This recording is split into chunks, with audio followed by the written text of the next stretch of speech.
ये कहानी है यशोदा और भुवन की। भुवन यशोदा का देवर है। वो उसे भाभी माँ पुकारता है। वो है भी तो उसकी माँ की तरह।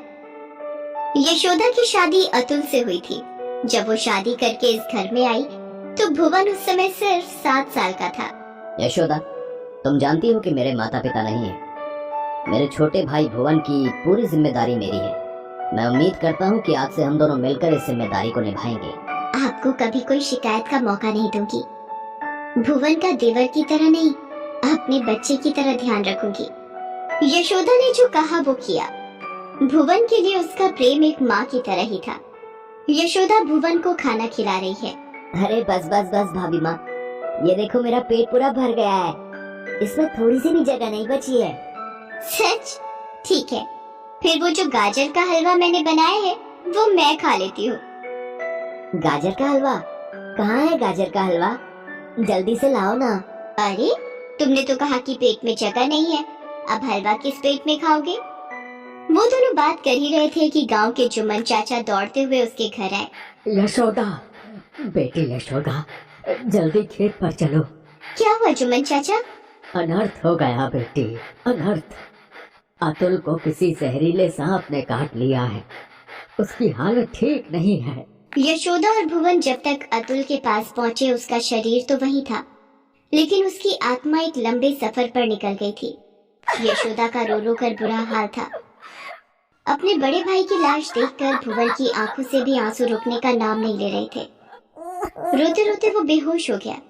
पल में ही यशोदा के जीवन में होली ने अपनी दर्द भरी कहानी लिख दी थी, लेकिन उस असहनीय दर्द में भी यशोदा के कानों में अपने पति की वो बात गूंज रही थी जो उन्होंने यशोदा के पहली बार घर आने की बात कही थी। मेरे छोटे भाई भुवन की पूरी जिम्मेदारी मेरी है। मैं उम्मीद करता हूँ कि आज से हम दोनों मिलकर इस जिम्मेदारी को निभाएंगे। यशोदा ने अपनी भावनाओं पर नियंत्रण किया। उसने न सिर्फ अपने आंसू खुद पोंछे बल्कि अपने पति की जलती चिता के सामने भुवन को गले लगाकर उसे ये भी आश्वस्त किया कि आज से वो सिर्फ उसकी भाभी माँ नहीं, उसकी भैया भी है। यशोदा के जीवन का सबसे बड़ा लक्ष्य था अपने देवर को उसके पांव पर खड़ा करना, उसे हर वो खुशी देना जो उसके भैया देना चाहते थे। एक दिन जब वो हमेशा की तरह खेत पर जाने के लिए निकल रही थी तो उसने देखा कि भुवन भी बैलों के पास खड़ा है। अरे, तू यहाँ क्या कर रहा है? आज स्कूल नहीं जाना क्या? नहीं भाभी माँ। अरे क्यों? तेरी तबीयत तो ठीक है ना? भाभी माँ, मुझे बुखार नहीं है, लेकिन अब मैं स्कूल नहीं जाऊंगा। क्यों? किसी ने कुछ कहा क्या? नहीं भाभी माँ, तुम मेरे लिए कितनी मेहनत करती हो, चाहे गर्मी हो या सर्दी या बारिश। इन बैलों की तरह तुम खेतों में अकेले लगी रहती हो और मैं तुम्हारी कुछ भी मदद नहीं कर पाता। मुझे पढ़ाई नहीं करनी भाभी माँ, मुझे आपकी तरह खेतों में काम करना है। अरे बाप रे, मेरा छोटा सा देवर इतना बड़ा हो गया, इतनी बड़ी बड़ी बातें करने लगा। मुझे और क्या चाहिए? लेकिन अभी तुम्हें पढ़ना है, खूब पढ़ना है, बहुत बड़ा आदमी बनना है। तुम्हारी भाभी माँ को तुम्हारी यही मदद चाहिए। बोलो, करोगे ऐसे मेरी मदद? भुवन अपनी भाभी माँ की बात नहीं टाल सकता था। उसने वादा किया कि वो अब खूब पढ़ेगा और अपनी भाभी माँ का नाम रोशन करेगा। इस बीच यशोदा के साथ एक और घटना घटी। यशोदा जवानी में ही विधवा हो गई थी। वो दिखने में बहुत सुंदर थी। इस कारण गांव का साहूकार उस पर बुरी नजर रखता था। वो उसे आए दिन परेशान किया करता था। एक दिन शाम को जब यशोदा खेत से लौट रही थी तभी उस साहूकार ने उसका रास्ता रोक लिया। अरे क्यों अपनी जवानी इन खेतों में बिता रही हो यशोदा? एक बार मुझे खुश कर दे, रानी बनाकर रखूंगा तुझे, रानी। हाँ। तू फिर आ गया, बड़ा ही बेशर्म है। अरे क्या करूं, तो चीज ही है इतनी करारी कि बेशर्मी करने का मन करता है। तू हटता है कि नहीं आगे से? इतना जुल्म मत करो यशोदा अपने प्रेमियों पर। सबके नसीब में नहीं होता इतना प्यार। कहाँ तू स्वर्गवासी अतुल के भाई भुवन के लिए अपना जीवन बर्बाद कर रही है? देख, फिर से कह रहा हूँ, जवानी को बर्बाद मत कर, इसका उपयोग कर, फिर देख क्या नहीं होगा तेरे कदमों में। ये कहकर साहूकार उससे जबरदस्ती करने की कोशिश करने लगा। गुस्से में यशोदा ने अपने साथ रखे हंसिए को निकाला और उसके गले पर लगा दिया। देख, एक ही झटके में तेरी मुंडी नीचे जमीन पर तड़पती हुई दिखेगी, इसलिए भलाई इसी में है कि यहाँ से इतनी दूर भाग जा जहाँ मेरी नजर तुझ पर ना पड़े, क्योंकि अगली बार अगर तू मुझे दिख गया तो तू जिंदा नहीं रहेगा। साहूकार वहां से न सिर्फ अपनी जान बचाकर भागा बल्कि उसने गांव ही छोड़ दिया। दूसरी ओर साहूकार की ये सारी बदतमीजी भुवन के एक दोस्त देवेश ने देख ली थी। वो भागा भागा भुवन के पास गया और उसे सारी बात बताई। भुवन की आंखों में आंसू आ गए। अपनी भाभी माँ के प्रति उसके दिल में और भी प्यार बढ़ गया। समय धीरे धीरे करके बीतने लगा। यशोदा के बालों में अब सफेदी आ गई थी। भुवन की पढ़ाई पूरी हो गई थी। उसे शहर में अच्छी सी नौकरी भी मिल गई थी। फिर यशोदा ने एक अच्छी लड़की देखकर भुवन की शादी कर दी। भुवन अपनी पत्नी प्रेरणा से हमेशा अपनी भाभी माँ की बातें करता और उनकी खूब तारीफ करता। शादी के कुछ दिनों बाद की बात है। भुवन और प्रेरणा बातें कर रहे हैं। भुवन, गांव में तुम्हारी इतनी जमीन है, फिर भी हमें यहाँ शहर में किराए पर रहना होता है। क्यों ना गांव की जमीन बेचकर यहाँ फ्लैट में रहा जाए? वो मेरी जमीन नहीं है, भाभी माँ की है। उन्हीं ने उसे संभाला है। भाभी माँ, भाभी माँ, भाभी माँ, जब देखो उन्हीं के नाम की माला जपते रहते हो।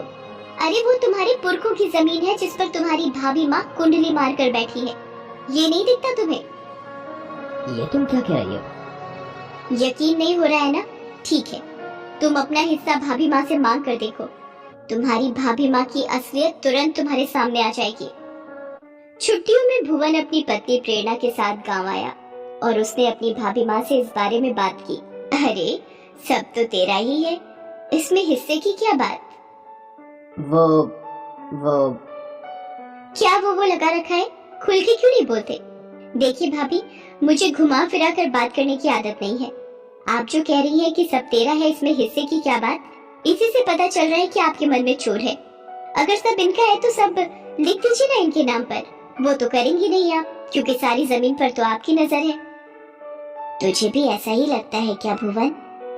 भाभी माँ की बात का भुवन कोई जवाब नहीं देता है। कभी कभी खामोशी भी एक तरह का जवाब ही होती है। भाभी माँ को जवाब मिल गया था। उसने उसी दिन सारी जमीन भुवन के नाम कर दी।